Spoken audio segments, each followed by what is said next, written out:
Hello guys, welcome to my channel T something, and in this video tutorial I will gonna show you how to fix a Windows 11 multiple connection to a server or share resources by the same user issue. So how can fix this type of error? Let's get started. Before starting off the video, I humbly request you please subscribe my YouTube channel for more updates. So let's start.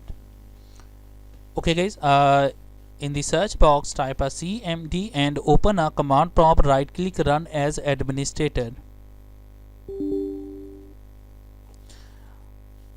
After opening the command prompt, type a command is net space stop space workstation space /y and press enter. After that, type a command is net space start space workstation space /y.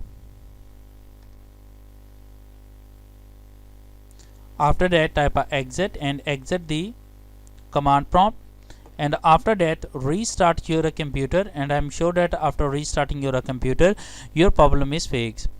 I hope this video is helpful for you. Thanks for watching and please subscribe my YouTube channel.